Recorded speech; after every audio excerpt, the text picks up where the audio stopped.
Munson with Munson Music, and we're going to talk about how you can play a song called Easy Love by R5. And it does start off with this cool little keyboard lick you could turn into a guitar lick by starting on the 8th fret on the B string, and you could kind of do a hammer on the 10th fret. So I'm kind of playing the 8th fret, putting my 3rd finger down to carry the sound of 10, and then you have high E on the 8th fret, kind of 5 times, and then we go back to the B string 10, and you may want to do that as a pull-off. So now I'm playing 10, kind of let my finger fall straight towards the floor to get the sound to carry back, and then back to 10, and then we do another 8 to 10 hammer on, and then we go to the high E8 for 3 notes. So all together, you got 8, 10, 8, 8, 8, 8, 8, 10, 8, 10, 8, 10, 8, 8, 8. If you want to kind of follow those notes, kind of a G, A, C, C, C, C, C, A, G, A, G, A, C, C, C. Kind of an idea. And the bass line that kind of comes in to support that. It's super cool. And we start on the low E string on the 1st fret, and then we go to 3rd fret on the low E, and then open A, and then we go back to 1st fret on the low E, and then 3rd fret on the low E, and then 3rd fret on the A. So we're kind of going F, G, A, F, G, C. If you wanted to, you could even back up that idea with power chords if you want to kind of just rock it out. So you can start on an F5 power chord, doing 1st finger on the low E 1st fret, 3rd finger on the A string 3rd fret. If you strum just the E and the A string, that sounds like F5 power chord. You kind of start there, and if we take that shape and slide it over 2 frets, that's a G5 power chord, kind of 3rd fret on the low E, 5th fret on the A. And then we could go to an A5 power chord by either doing the open A and 2nd fret on the D, or you could go 5th fret on the low E string, 7th fret on the A. And that way you could kind of just move that shape. Actually, F, G, A, and then we kind of start that over. F, G, and then we go to a C, so you can back it up with the C5, 1st finger on the A 3rd, 3rd finger on the D 5th. So if we wanted to, you could just kind of follow the power chord. F, G, A, F, G, C, kind of for that verse chorus. Or you can make that really thick by using some bigger chords. And we could start on an F major chord. We'll talk about some easier ways to do this too. But normally you do this as a 1st fret bar, 2nd finger on the B or G string, 2nd fret, 3rd finger on the A 3rd, pinky on the D 3rd. And if you strum all those together, it sounds an F major bar chord, and it sounds beautiful. It's gorgeous. But if you want to try and avoid the bar chord, you can start on an F major 7 by doing 1st finger on the B 1st fret, 2nd finger on the G 2nd, 3rd finger on the D 3rd fret. And if you strum the D string or the high E string, the groovy sounds of F major 7. Now there's another voicing you may want to play around with. You could use an F major 13 by doing 1st finger on the G 2nd, 2nd finger on the D 3rd, 3rd finger on the B 3rd, pinky on the high E 3rd, and kind of working that for your F, kind of F major 13. And then from the F we'd be going to an A minor, or well, actually if you wanted to follow that G hit, now this is weird, you could actually leave this G idea out to make it easier. But if you want to back up that G note, you use a G major chord. And the way you play G major, 1st finger goes to A 2nd, 2nd finger on the low E 3rd, 3rd finger on the B string 3rd, pinky on the high E 3rd. It's kind of a 4-finger G major. Or you can even lift off the pinky and put your 3rd finger on the high E string 3rd for a G major.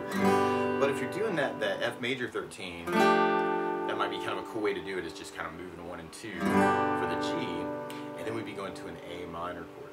I normally do 1st finger on the B 1st fret, 2nd finger on the D 2nd, 3rd finger on the G 2nd, and if you strum all those together, the sad sounds of A minor.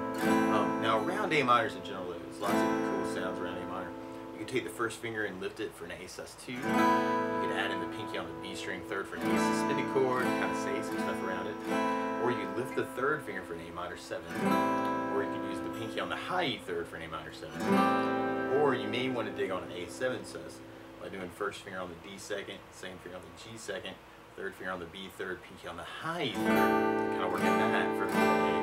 And that way you can kind of work the F with 1 and 2, leaving 3 and 4 down.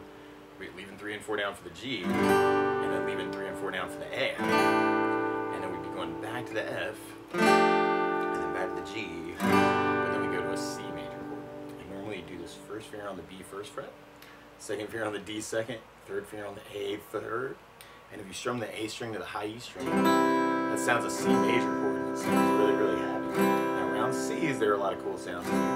You could lift the first finger and make it a C major 7, or you could add in the pinky on the B third for a C major 9, and kind of say some things around those chords. Or another way to play C major 9 is to do first finger on the D second, second finger on the A third, third finger on the B third, pinky on the high E third. Kind of work that for your C major. That way you can leave that 3 and 4 down through the whole tune, actually. Kind of working that F, G, A, F major 13, G, C major 9. And there's a couple different ways you could kind of work that. Timing wise, it's a little weird. You'd have the F for kind of a 1, 2, 3, 4, 5, 6, and then G for 2, and then A for 8. 1, 2, 3, 4, 5, 6, 7, 8, and back to the F for 6, 2, 3, 4, 5, 6, and then G for 2, and then the C for 8. So we got a measure of 8, we're kind of splitting it in a 6 plus 2 way, if that makes sense. So F, 2, 3, 4, 5, 6, G, A, F, G, C. Or one of my favorite strum patterns for a 4/4 like this is down, down, up, down, up. So we took the F major 7, which is these groovy, and just try that a lot. You have down, down, up, down, up, down, down, up, down, up, down, down, up, down, up. Now, if you want a really easy way out there, you can kind of leave out the G chord and just work it as an F, down, down, to an A minor, back to F, C. So I'm kind of working that whole pattern on each one.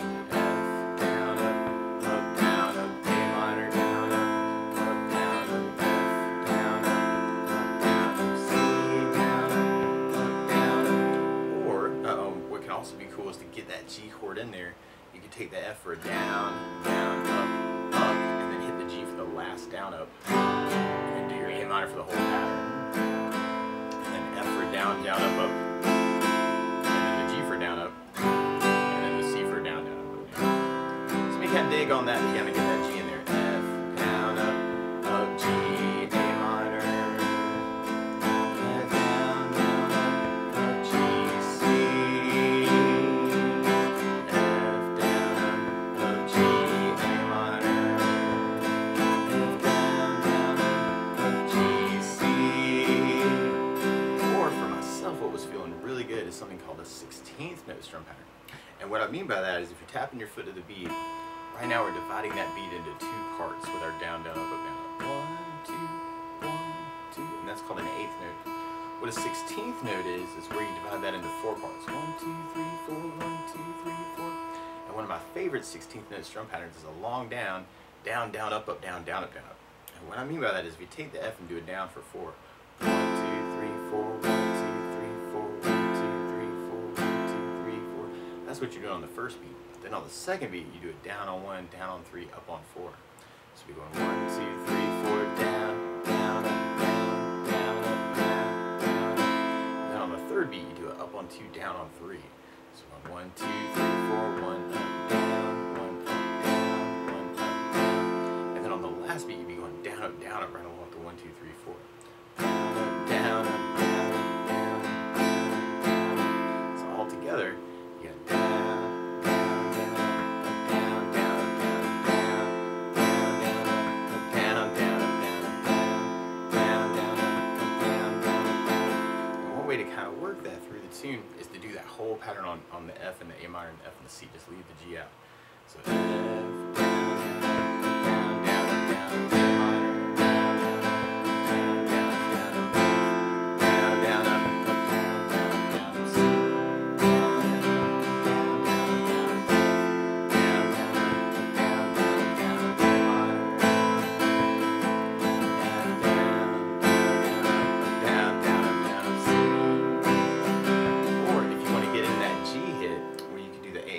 With the down, down, down, up,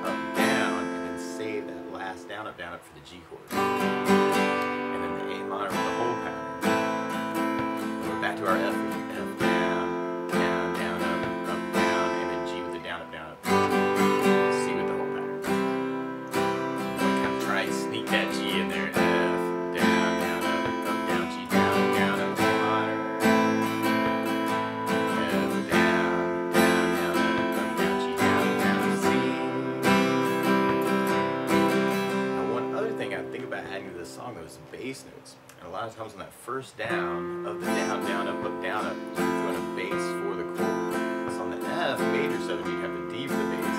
On the F bar, you'd have low E for the bass. On the A minor, you'd have the A for the bass. And on the C, you'd have the A for the bass. On the G, if we had time to use it, we'd have the low E string for the bass. So we could work it as a bass down, up, and just leave the G chord out. Kind of an F, down, up, down, up, A minor.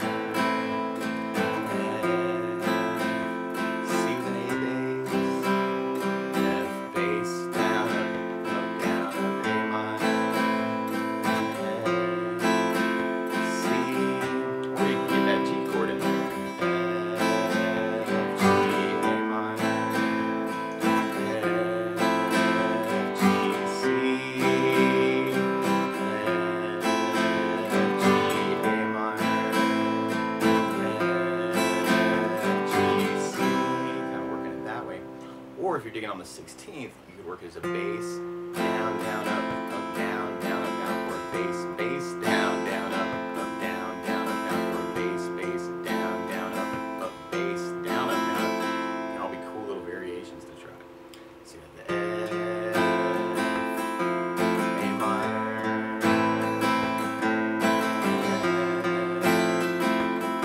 C, get the G in there.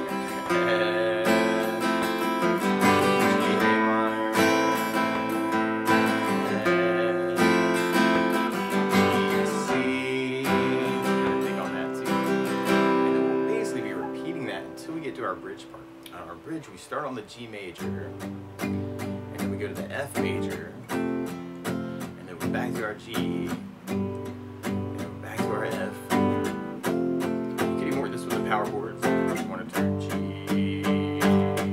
F, then we got some more F. But then, if you're playing the big chords, you're going to want to really go to an F minor chord.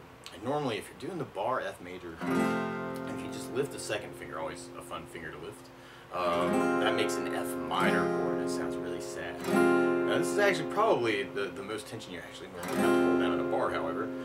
But you could lift the pinky too and make that an F sharp or an F minor 7, where you could add in the pinky on the B on the 4th fret, which is the F minor 7. Or if you're just starting out and you still want to kind of get that chord change in there, a really cool out, a good substitute for F minor is a D half diminished 7, where you could take the first finger and go over the G, B, and the high E string on the 1st fret. So I'm doing it as a mini bar. Everybody loves mini bars.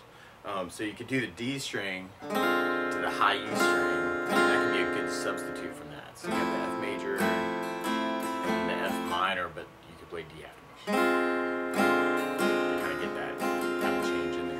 A lot of times with bars, actually, if you're just starting out with bars, you may want to try like a 2-string bar, a 3-string bar, or a 4-string bar could work as a substitute for this chord. A 5-string bar could too. Even if just a 1st finger bar even could kind of work for the F minor. F minor, you're still going to kind of hear that flat 3rd in the chord.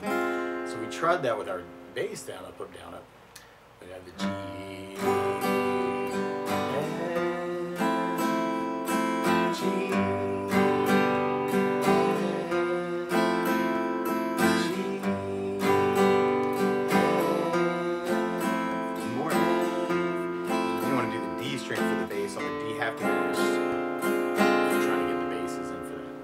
Or if you're digging on the 16th, you have the G, G,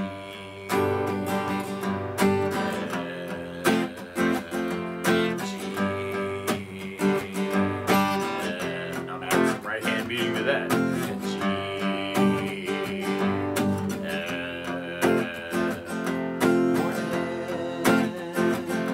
F minor.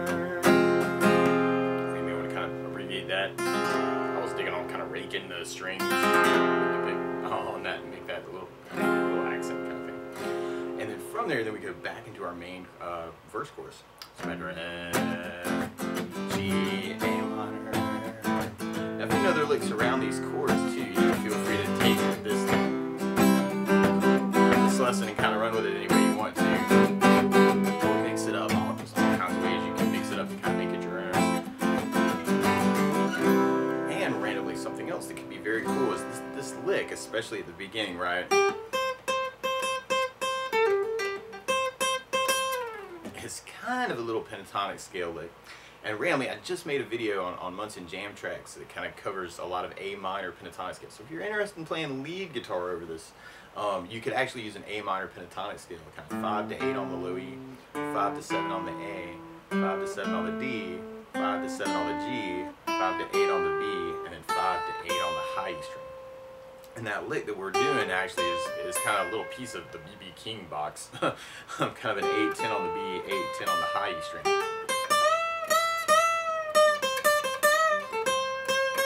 So there's a lot of things you can say just in that little box. But you could experiment with licks, you know, hammer-ons, pull-offs. You know, this is a quick overview of things I talk about in that video.